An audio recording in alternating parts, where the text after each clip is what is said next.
రోమాపత్రిక 1 అధ్యాయం 24. ఈ హేతువు చేత ప్రతిమా స్వరూపంగా మార్చేశారు. దేవుని అక్షయుడగు దేవుని గొప్పతనాన్ని, ఆయన ఉన్నతమైన స్థితిని, ఆయన ఉనికిని దెబ్బతీసింది వ్యవస్థ.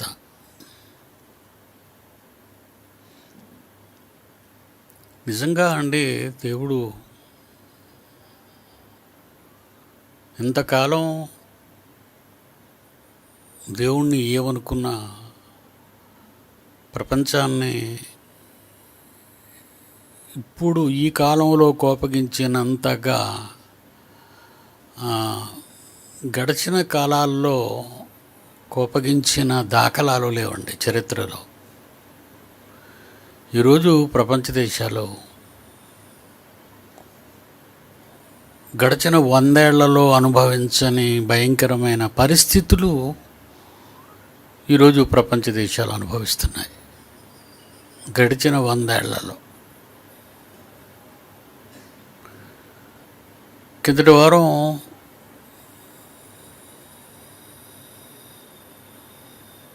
దక్షిణ కొరియా గడిచిన 100 ఏళ్లలో దక్షిణ కొరియా చరిత్రలో మునిగిపోవటం అనేది లేదు. దేశం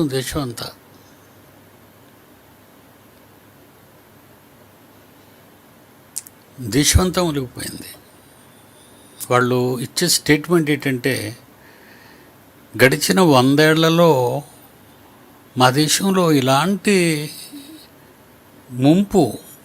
మునిగిపోయే దాఖలాలు మా చరిత్రలో, సౌత్ కొరియా, దక్షిణ కొరియా చరిత్రలో లేవు అంటున్నారు వాళ్ళు. ఇంక యూరప్ ఖండమే, ఎన్నో దేశాలు ఉన్నాయి యూరప్లో. ఫ్రాన్స్ ఉంది, స్కాట్లాండ్ ఉంది, ఇంగ్లాండ్ ఉంది, స్పెయిన్ ఉంది, ఎన్నో దేశాలు. 500 సంవత్సరాల చరిత్రలో నీళ్లు లేని స్థితి యూరప్ దేశాల్లో లేదట. షాప్కి వెళ్తే ఒక వాటర్ బాటిల్ ఇస్తారు వాళ్ళు. షాపులో కొనుక్కోవడానికి యూరప్ దేశాల్లో, ఇంగ్లాండ్లో కానివ్వండి, స్కాట్లాండ్లో కానివ్వండి, స్పెయిన్లో కానివ్వండి, ఫ్రాన్స్లో కానివ్వండి, మంచినీళ్ళు కానీ వెళ్తే ఒక వాటర్ బాటిల్ ఇస్తారు. 2 వాటర్ బాటిల్ కూడా ఇవ్వరు. మొక్కలకు నీళ్లు పెట్టకూడదు. షరతులు, కండిషన్లు అన్నీ పెట్టారు. నదులన్నీ ఎండిపోతున్నాయి, అరణ్యాలన్నీ తగలబడిపోతున్నాయి. గడిచిన 500 సంవత్సరాల కాలంలో, యూరప్ చరిత్రలో గడిచిన 500 సంవత్సరాల కాలంలో ఈ వారం అంతా అయ్యే న్యూస్ అండి. నీళ్లు కొనుక్కుంటున్నారు, వేస్ట్ చేయటం లేదు. నదులు ఎండిపోయాయి. ఎప్పుడు నీటి పురుగులు కదా వాళ్ళు, నీళ్లలోనే ఉంటారు, ఈతలు కొట్టుకుంటుంటారు. సముద్రం తప్ప వాళ్ళ దేశాల్లో ప్రవహించే నదులన్నీ ఎండిపోతున్నాయి. దేశాలు మునిగిపోతున్నాయి, దేశాలు ఎండతో ఎండిపోతున్నాయి. 50 డిగ్రీల ఉష్ణోగ్రత. ఏమండి, మనం 40కే ఉండలేమండి. 40 డిగ్రీల ఉష్ణోగ్రత ఉంటే మనం ఉండలేం. మన దేశంలో వేడికి తట్టుకోలేం. అలాంటిది ఎప్పుడు అతిశీతలంగా, ఎప్పుడు చల్లనైన మంచుతో కప్పబడిన ఈ దేశాలన్నీ కూడా ఈరోజు నీళ్లు దొరకక అలమటించిపోతున్నాయి. అంటే మనుషులు చేసిన పాపాలు ఎంత మితిమీరిపోయాయో మీరు ఆలోచించండి. ప్రపంచంలో సగం దేశాలు వరదల్లో కొట్టుకుపోయి జనాలు చచ్చిపోతున్నారు. ప్రపంచంలో సగం దేశాలు అరణ్యాలు తగలబడిపోయి వర్షాలు లేక సూర్యుని వేడికి ఎండిపోతున్నాయి. ఏంటి ప్రపంచానికి దుర్గతి? ఇప్పటికైనా ప్రపంచం ఆలోచించుకుంటుందా తన గురించి? అంటే మా చరిత్రలో ఇలాంటివి జరగలేదని చెప్పుకుంటున్నారే తప్ప ఎందుకు ఇలా జరుగుతున్నాయి అనేది ఒకే ఒక కారణం చెప్పుకుంటున్నారు. మేము వాతావరణాన్ని కాపాడుకోలేకపోయాము అంటున్నారే తప్ప అక్షయుడకు దేవుని మహిమను తెలుసుకోలేకపోతున్నామని చెప్పటం లేదండి. క్రైస్తవ దేశాలండి ఇవన్నీ కూడా, క్రైస్తవ దేశాలండి ఇవన్నీ. అక్షయుడకు దేవుని మహిమను తెలుసుకొనలేకపోతున్నాము. నాశనము లేని తండ్రి, గొప్ప తండ్రి ప్రపంచానికి, ప్రకృతికి, సృష్టికి, అలాంటి తండ్రిని తెలుసుకోలేక పాపాత్ములంగా, నీచులంగా, దుర్మార్గులంగా మేము చెడిపోతున్నాం. మాటల్లో కానీ, చేతల్లో కానీ, చూపుల్లో కానీ, నడతల్లో కానీ మేమంతా చెడిపోతున్నామని సమాజం తెలుసుకోవటం లేదండి. ప్రపంచ సమాజం, ప్రపంచం కనుక సగం దేశాలు మునిగిపోయి చావులు చూస్తున్నారు. సగం దేశాలు ఎండిపోయి మండిపోతున్నారు. దీనికి వాళ్ళు చెప్పుకునే కారణం మేము ప్రకృతిని పాడు చేసేస్తున్నాము, వాతావరణ కాలుష్యం ఏర్పడిపోయింది, మా వలన వాతావరణ కాలుష్యం ఏర్పడి ప్రపంచ పరిస్థితులు ఈ విధంగా మారిపోతున్నాయని ఇవి చెప్పుకుంటున్నారండి వాళ్ళు. ఇప్పటికైనా ఇలాంటి ప్రమాదకరమైన రోజులు వచ్చాయి, ఇప్పటికైనా మనిషి తెలుసుకుంటున్నాడు అని వార్తలు వస్తాయని ఎన్నిసార్లు నేను ఈ వార్తలు కనిపెడుతున్నా ఏ వార్తల్లోనూ రావటం లేదండి. దేవుణ్ణి గురించి తెలుసుకునే పరిస్థితి మానవాళికి, ప్రపంచ మానవాళికి లేదండి. మితిమీరిపోయిన పాపాలండి, మితిమీరిపోయిన పాపాలు. మామూలుగా కాదు, మితిమీరిపోయిన పాపాలు. ఒక పక్క వైరస్లు, తెగుళ్ళు, జబ్బులండి. విశాఖపట్నంలో కరోనా వచ్చింది. సుమారు 1,00,000 మంది వరకు ఉన్నారు. మీరు మాస్కులు కూడా పెట్టుకోవడం మానేశారు. మళ్ళీ మీరు మాస్క్ కానీ వాడకపోతే తెగుళ్ళు మీకు సంభవిస్తాయి. ఇక నేను చెప్పలేను. మాస్క్ వాడండి. ఢిల్లీలో నిన్న వార్త, మాస్క్ పెట్టుకోకపోతే 500 ఫైన్.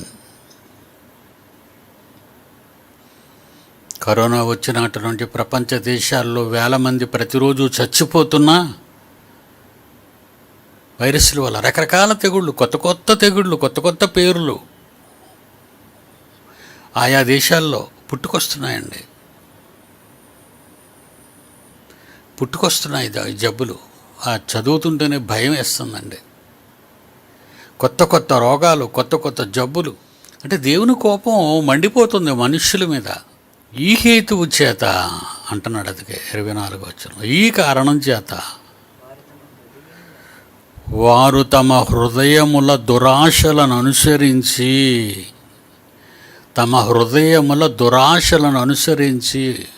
అంటే ఇంకా వాళ్ళ హృదయాల్లో దురాశలు ఉన్నాయంటే ఉన్నాయండి, ఇంకా ఉన్నాయి దురాశలు. దేవుని కోసం నేనేం చేయాలి అని మనిషి ఆలోచించటం లేదండి. నా కోసం నేనేం చేసుకోవాలి అని మనిషి ఆలోచిస్తాను. ఇంకా నీ కోసం ఏం ఆలోచిస్తావు? దురాశలేంటి, తిరుగుబాటేంటి? నీకు నువ్వు మారకపోగా, నీకు నువ్వు అణుచుకోకపోగా, నీకు నువ్వు తగ్గించుకోకపోగా తిరుగుబాటు, ఎదిరించటం. దేవుణ్ణి ఎదురుస్తున్న వ్యవస్థ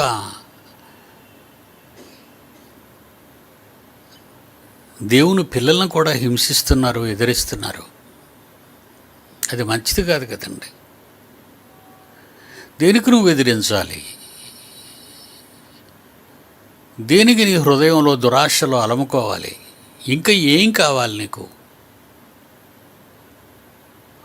ఉన్నదానితో సరిపెట్టుకునే జీవితాన్ని అలవాటు చేసుకోలేని మానవాళి, ఉన్నదానితో సరిపెట్టుకోలేని బ్రతుకులను జాగ్రత్త చేసుకోలేని మనుషులు లేని దాని కొరకు, కావాలన్న దాని కొరకు, దేని కొరకో ఒక దాని కొరకు ఆశలు పెట్టుకొని కావాలని కోరుకుంటున్నారు. దురాశ. ఈ హేతువు చేత తమ హృదయముల దురాశలు. ఎఫ్సి 2:3. ఎఫ్సి పత్రిక 2:3 వారితో కలిసి మనమందరమును శరీరము యొక్క మనసు యొక్క కోరికలను నెరవేర్చుకోవచ్చు. వారితో కలిసి అంటే ప్రపంచంలో ఉన్న వాళ్ళందరితో కలిసి, ఇరుగు పొరుగు వాళ్ళతో కలిసి, నీ పక్కింటి వాళ్ళతో కలిసి, వారితో కలిసి మనమంతా ఎలా అయిపోయామట అంటే శరీరము యొక్కయు మనసు యొక్కయు కోరికలను నెరవేర్చుకొనుచు శరీరము యొక్కయు మనసు యొక్కయు కోరికలను నెరవేర్చుకొనుచు మన శరీర ఆశలను అనుసరించి మునుపు ప్రవర్తించాం. మనం అంతా బాప్తిసం పొందాం, క్రైస్తవులు అయ్యాం. ఈరోజు కూడా అదేనా? మునుపు ప్రవర్తించాం, బుద్ధి లేకముందు, బుద్ధి రాకముందు, క్రైస్తవులు కాకముందు. ఇప్పుడు కూడానా? క్రైస్తవులు అయిన తర్వాత, బాప్తిసం పొందిన తర్వాత, బాప్తిసం పొందావుగా, క్రైస్తవుడివి, క్రైస్తవురాలిగా పిలువబడుతున్నావుగా. ఎంత నమ్రత ఉండాలి, ఎంత ప్రేమ ఉండాలి, ఎంత సాధుగుణం ఉండాలి, ఎంత నెమ్మదిగా ఉండాలి. మనస్సు కోరికలు, శరీర కోరికలేంటి? ఏం కావాలా నీకు? ఇంకేమైనా కావాలనిపిస్తుందా? అవి అలా కావాలనిపించే వాళ్ళకి దేవుడు అన్నం కూడా పెట్టటండి. మర్చిపోకండి, మీరు ఈ విషయాన్ని మర్చిపోకండి. అలాగ కావాలనుకునే ఈ మనస్సు యొక్కయు శరీరం యొక్కయు కోరికలతో ఉన్నవారికి దేవుడు అన్నం పెట్టడు. ఎప్పుడు బాధలే, ఏదో లేదన్న బాధ తప్పదు నీకు. ఏ బాధ లేకుండా ఉండాలంటే క్రైస్తవుడిగా బ్రతుకు. శరీరము యొక్కయు మనస్సు యొక్కయు కోరికలను నెరవేర్చుకుంటూ మన శరీర ఆశలను అనుసరించి మునుపు ప్రవర్తించాం. మిగిలిన వారి వలె మన స్వభావ సిద్ధముగా, మన క్యారెక్టర్, మన స్వభావ సిద్ధముగా దైవోగ్రతకు పాత్రులమై ఉంటిమి. దైవోగ్రతకు, దేవుని కోపానికి పాత్రులమైపోయాం. ప్రపంచం పాత్రులైపోయి తాగడానికి నీళ్లు లేక యూరోప్ దేశాలు అలమటిస్తున్నాయి. వరదలతో మునిగిపోయి ఊపిరాడక నీళ్లలో మునిగి చచ్చిపోతున్నారు ప్రపంచ దేశాల్లో ఉన్న ప్రజలు. నీకేముంది? నీకేమీ లేదు, బాగా హ్యాపీగా ఉన్నావు. ఇప్పుడు దేవుడిని ఎంత చల్లగా కాపాడుతున్న ఈ కాలంలో చల్లని జీవితాన్ని, చల్లని మనస్సుని పొంది బ్రతకటానికి బదులు నువ్వు ఎలా బ్రతుకుతున్నావు అదే చదువుతున్నాడు. వారితో కలిసి మనమందరము, ప్రపంచంతో కలిసి మనమందరము శరీరము యొక్కయు మనసు యొక్కయు కోరికలను నెరవేర్చుకుంటూ మన శరీరాశలను అనుసరించి మునుపు ప్రవర్తించాం. కడమవారి వలె మన క్యారెక్టర్, మన స్వభావ సిద్ధముగా దేవుని ఉగ్రతకు పాత్రులమై ఉంటిమి. అందుకేనండి ప్రపంచం అలమటించిపోతుంది. ఎవరు చెబుతారండి? ప్రపంచ దేశాలకి ఎవరు చెబితే వాళ్ళు వింటారండి. వినరండి వాళ్ళు. మనం వెళ్ళాలేము, మనం చెప్పాలేము, వాళ్ళు వినరు కూడా.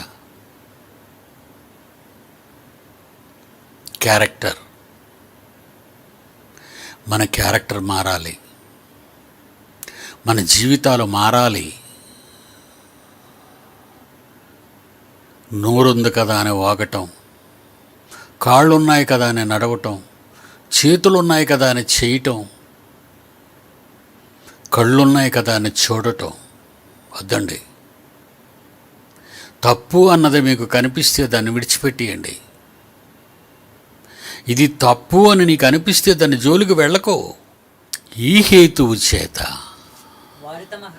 తమ హృదయముల దురాశలను అనుసరించి తమ శరీరములను పరస్పరము అవమానపరుచుకొని నీ శరీరాన్ని అవతల శరీరం అవమానపరిస్తే అవతల శరీరం నీ శరీరాన్ని అవమానపరిస్తే ఇలాగూ ఒకరినొకరిని అవమానపరుచుకుంటూ వాళ్ళను వాళ్ళు శరీరాలతో అవమానపరుచుకుంటూ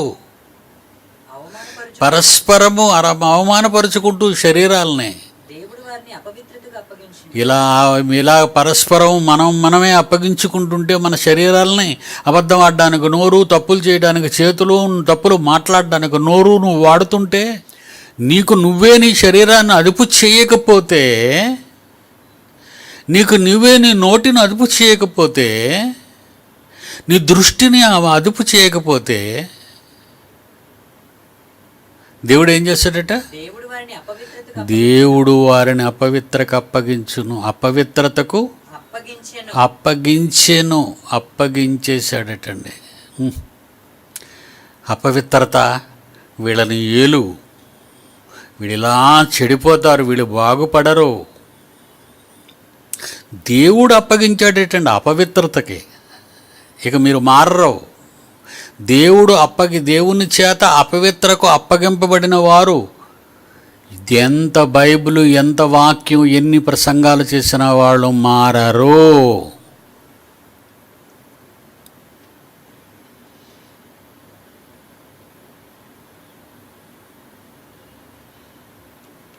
ఒంటరిగా కూర్చుంటూ నేను ఎప్పుడూ ఆలోచించేది ఇదే అండి. నా చుట్టూ ఉన్నవారిని నేను బాగు చేయలేకపోతున్నాను. నిజమండి, మీకోసమే.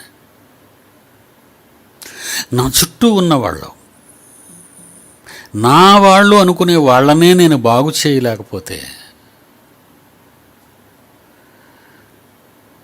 నా వారు కాని వారు బయట ఉన్నారు, వాళ్ళని నేను ఎప్పుడు బాగు చేయగలను? ఎలా బాగు చేయగలను?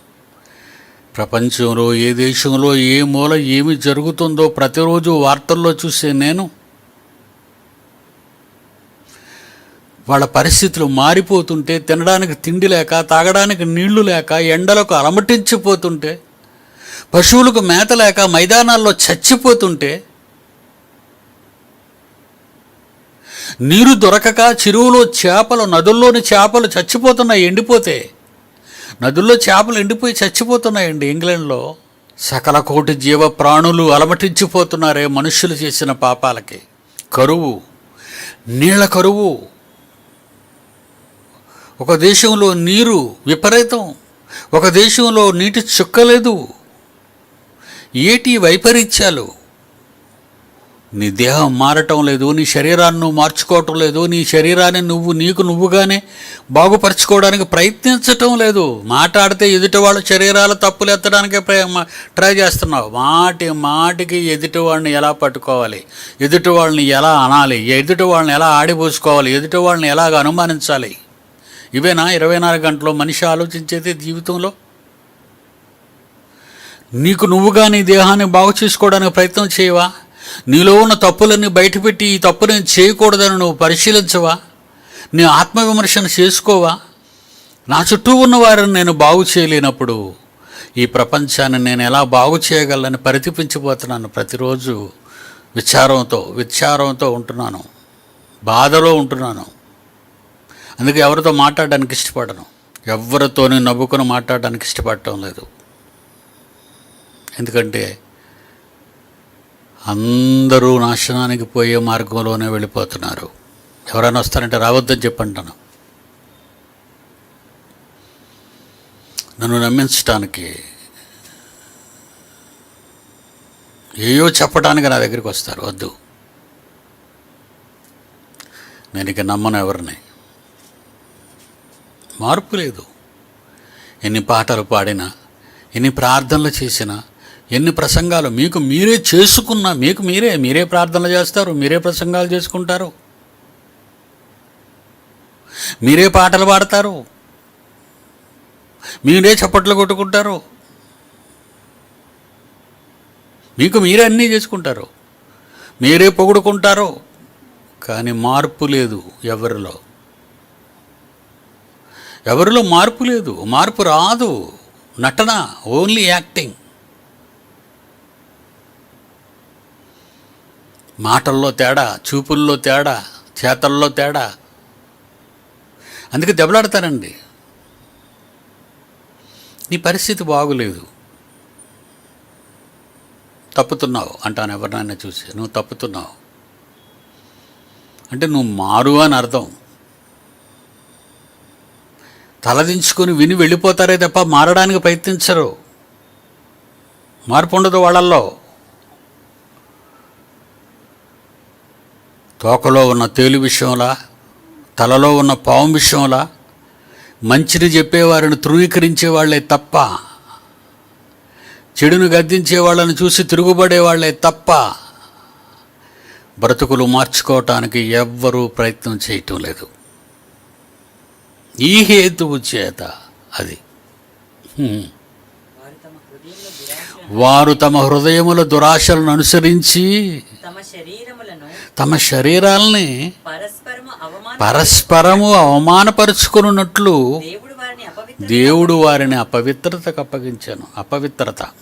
అపవిత్రత రా వీళ్ళనేలు, వీళ్ళకి మారరు. ఏంటి నా వాళ్ళు నన్ను నమ్ముకున్నారని నా వీళ్ళ గురించి నువ్వు అనుకుంటున్నావా? నువ్వు అలా అనుకోవద్దు. వీళ్ళ గురించి నేనే అప్పగిస్తున్నాను వీళ్ళని నీకు, రా వచ్చి తీసుకో వీళ్ళని అని ఏమంటున్నాడండి 25వ వచనంలో. అట్టివారు ఇలాంటి వాళ్ళు దేవుని వాక్యాన్నే, వాక్యం లేకుండా వాక్యం లేదు, వాక్యం కాదు అని మార్చేసి సృష్టికర్తకు ప్రతిగా వాళ్ళు చేసుకున్న వాటిని, వాళ్ళు కోరుకున్న వాటిని, సృష్టికర్తకు ప్రతిగా సృష్టమును వాళ్ళు కోరుకున్న వాటిని చివరికి వాటినే పూజిస్తున్నారు, వాటినే సేవిస్తున్నారు. అంటే వాళ్ళు అనుకున్నవి జరిగిస్తున్నారు తప్ప వాళ్ళు ఏమనుకుంటారో అది జరుగుతుంది. మనం ఏదైనా చెప్పామనుకోండి పని చేయొద్దు అని, చెయ్యము అనరు, చేస్తాము అనరు, నిశ్శబ్దంగా వెళ్ళిపోతారు. వాళ్ళ పని ఎప్పుడూ చేసుకుంటూనే ఉంటారు. వాళ్ళ రాక్షసత్వం అది, వాళ్ళ కఠిన హృదయం అది. నువ్వు ఈ తప్పు చేస్తున్నావని ఎవరితోనైనా మనం చెప్పామనుకోండి, ఎలా చూస్తారో తెలుసా? తప్పు చేస్తున్నావని చెప్తే ఎలా చూస్తారో తెలుసా? నువ్వు తప్పు చేయలేదా, నేనే చేస్తున్నానా, నువ్వు చెప్పేటంతట వాడా, నీకు నువ్వు చెప్పుకో, నువ్వు ముందు బాగుపడు. అంతేగాని నేను మారతాను, చేశాను అనే మారు మనస్సు అనేది మనం ఎవరికి చెబుతామో వాళ్ళలో జరగదండి. 100% చెప్తున్నాను మీకు, ఇది 100%. ఎంతమంది దేవుని కోసం ఆలోచిస్తున్నారు? డబ్బులు కావాలని ఆలోచిస్తున్నారు, డబ్బులు ఎలా రాబట్టుకోవాలని ఆలోచిస్తున్నారు, ఎలా తినాలి, ఏం కట్టుకోవాలి, ఎలా తిరగాలి, ఎలా తిరగబడాలి, ఇవి నేర్చుకుంటున్నారే తప్ప నేను దేవుని కోసం సత్ప్రవర్తన కలిగిన వ్యక్తిగా బ్రతకాలి అని ఎవరు అనుకుంటున్నారు?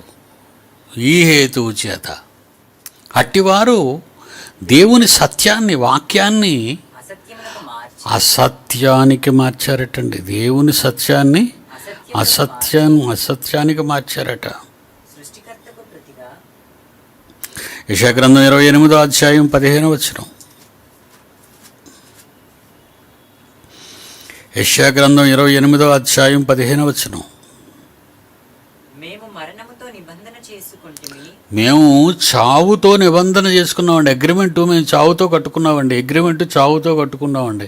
ఇల్లు గురించిన అగ్రిమెంటు, స్థలాల గురించిన అగ్రిమెంటు, పిల్లల ఆస్తుల గురించి అగ్రిమెంట్లు మనం చూసాం. కానీ వీళ్ళు అగ్రిమెంటు మరణంతో కట్టుకున్నారట. మేము మరణముతో నిబంధన చేసుకుంటుమి, పాతాళంతో ఏకమైపోయాం మేము. ఉపద్రవము ప్రవాహము వలె వడిగా దాటునప్పుడు మా మీద నుంచి అది మా యొద్దకు రాదు. అబద్ధములను మేము ఆశ్రయముగా నమ్ముతున్నాం, మా దగ్గరికి రాదని. మాయ క్రింద దాగి ఉన్నాం అని మీరే చెప్పుకుంటున్నారు అంటున్నాడు దేవుడు. మనుషులు ఎలా అనుకుంటున్నారో చూడండి. ఎవరితో నిబంధన చేసుకున్నారట? మేము మరణముతో మేము మరణముతో నిబంధన చేసుకుంటేమి, పాతాళముతో ఏకమైతిమి. పాతాళముతో ఏకమైతిమి. మేము చచ్చిపోతాం, నరకానికి పోతాం, అది మా ఇష్టం. అంతే కదండి. ఇప్పుడు ఎవరితోనైనా చెప్తే ఎందుకు వినరంటే, మేము చస్తాం పోతాం, నీకు ఎందుకు నోరు ముయ్యని చెప్పేవాడిని. మేము చస్తాం పోతాం నరకానికి. ఎప్పుడో నరకానికి పోతామని ఎప్పటి నుంచే మమ్మల్ని ఎందుకయ్యా చంపుతావు అని అనుకుంటారు మా గురించి. మా గురించి అనుకుంటారండి. ఒక ఆయన అన్నాడులే, బాబో ఇప్పుడే ఎందుకండి బాబు ఈ చావుల గురించి చెప్తున్నారు మాకు అంటాడు ఒక ఆయన. చాలా ఏళ్ల క్రితం మాట్లాడుతున్నప్పుడు వాక్యం అతనితో, బాబో ఈ చావుల గురించి నరకాల గురించి ఇప్పుడే మాకు ఎందుకు చెప్తున్నారు, మాకు చాలా వయసు ఉంది, కొంచెం మమ్మల్ని బ్రతకనివ్వండి ప్రపంచంలో అంటున్నాడు. నేను బ్రతకొద్దని ఎవరన్నారు? ఆ బ్రతుకు సరైనదో కాదో చూసుకోమంటున్నాం. నీ ముగింపు ప్రమాదకరంగా ఉండకుండా చూసుకోమంటున్నాం. మరణముతో నిబంధన చేసుకుంటుమి, పాతాళముతో ఏకమైతిమి.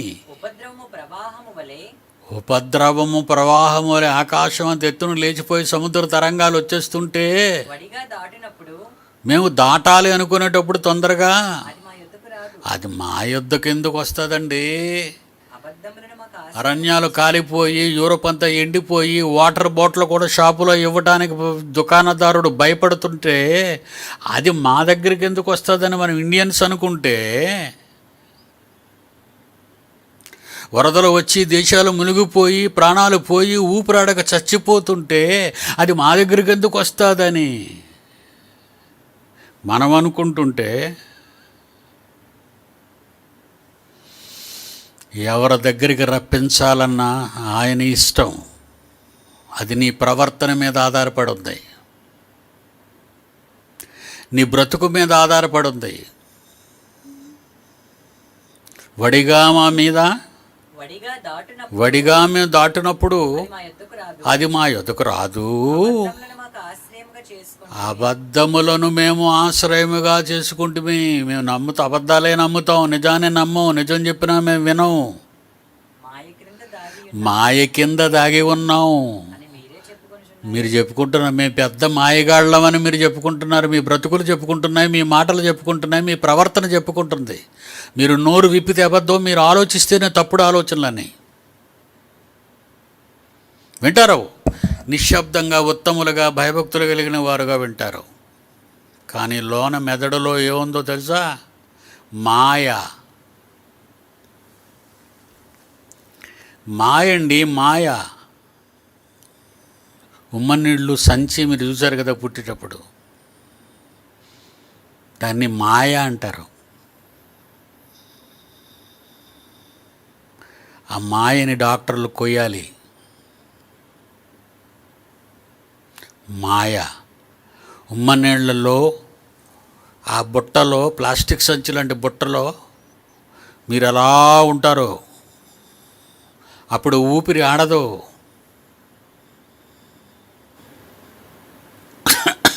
అది మాయ.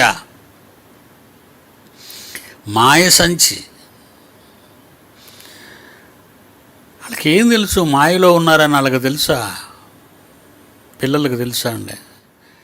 వాళ్ళు బయటకు వచ్చి మన వయసు వచ్చితే అప్పుడు తెలుస్తుంది మేము మాయలో ఉండొచ్చామా అని.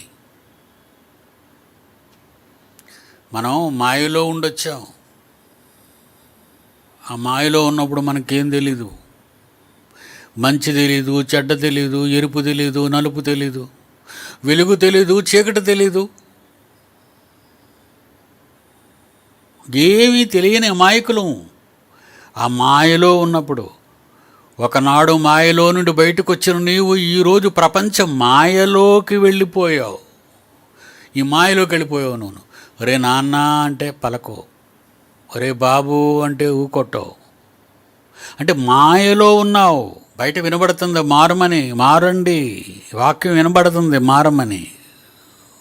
మారు.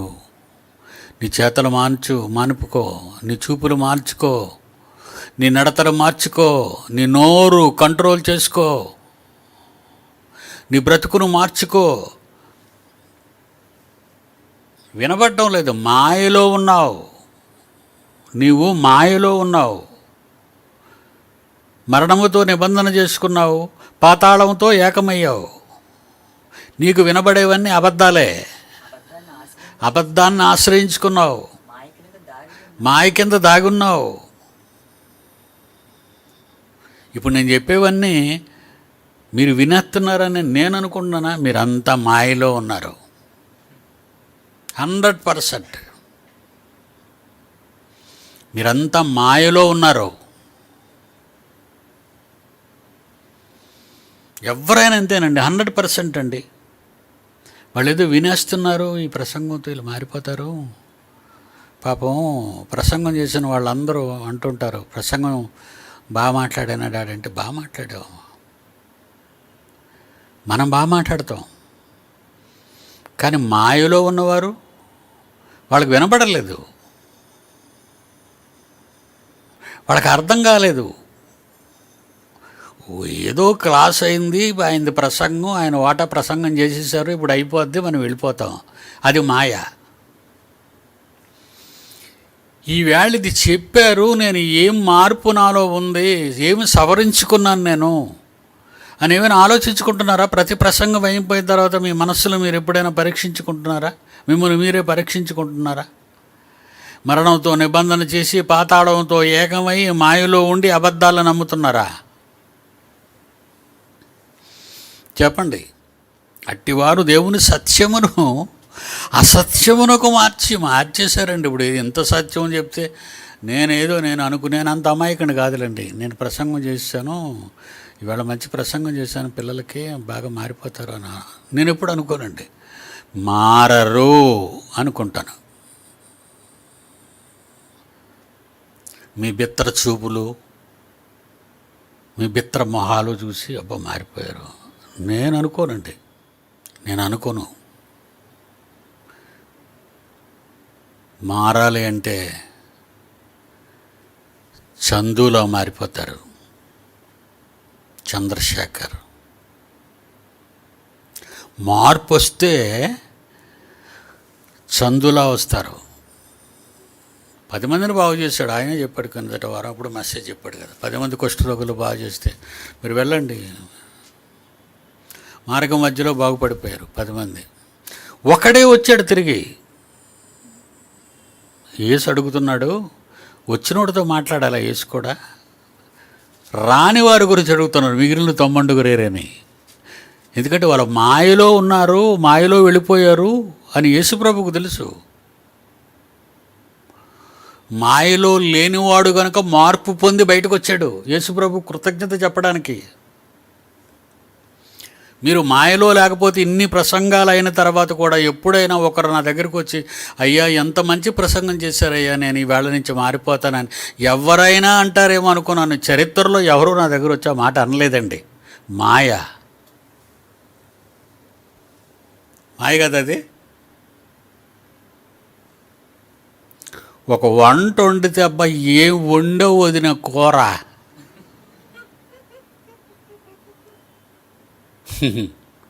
ఒక టీ ఇస్తే అబ్బా ఏం చేసావు వదిన టీ. ఇన్ని చెప్పుకునే మీరు ఒక ప్రసంగం విన్న తర్వాత మీరు మారతారు అనుకుని నేను ఎదురు చూసి ఎవరైనా వస్తారేమో అనుకుంటే ఎవ్వరూ రాకుండా అందరూ 2 నిమిషాల తర్వాత హాల్ అంతా ఖాళీ అయిపోతే మాయలో దిగిలిపోతారు అందరూ. అబద్ధాలు, మరణంతో నిబంధన, పాతాళంతో ఏకత్వం.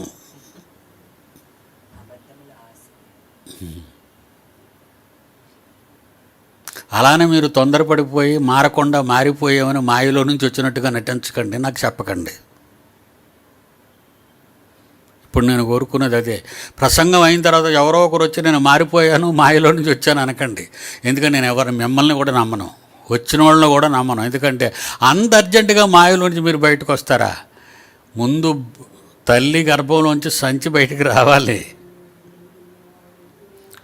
నువ్వు పుట్టినప్పుడు తల్లి గర్భం నుంచి సంచి బయటికి రావాలి. ఒకవేళ సంచి రాలేదనుకో, డాక్టర్ గారు సిజరిన్ చెయ్యాలి, కడుపు కొయ్యాలి. ఇవన్నీ నాకు తెలుసు. కడుపు కోసి సంచి బయటికి తీసి సంచిని కోసి పేగు కత్తిరించి 2 కాళ్ళు పట్టుకొని పైకి లేపి ముడ్డు మీద ఒకటి పట్టమని కొట్టాలి. అప్పుడు ఆ అంటాం మాయలోంచి బయటకు వచ్చి. అంత ఆలస్యంగా జరిగే ఈ గొప్ప కార్యక్రమం మీరు వెంటనే ప్రసంగం అయిపోయిన తర్వాత అమాయకంగా నిలబడిపోతే ఆ మాయని నమ్మినంత మాయగాడిని మాత్రం నేను కాను. మార్పు ఎలా ఉంటుందో నాకు తెలుసు. నా 72 ఏళ్ల అనుభవం, మార్పు ఎలా ఉంటుందో నాకు తెలుసు. ఎవరు పిలిచారని ఇవాళ చందు వచ్చాడు, ఎందుకు రావాలి మిట్ట మధ్యాహ్నం తెలుసుకోవాలంటే అర్ధరాత్రి, అపరాత్రి, మధ్యాహ్నం, పగలు, సాయంకాలం అని కాదు. నేడు అనే సమయం ఉండగానే మనిషి మారాలి. మారితేనే మాయలో నుండి బయటకు వచ్చినట్టు. ఓకేనా? ఇక మీరు వెళ్ళొచ్చు. సెలవు.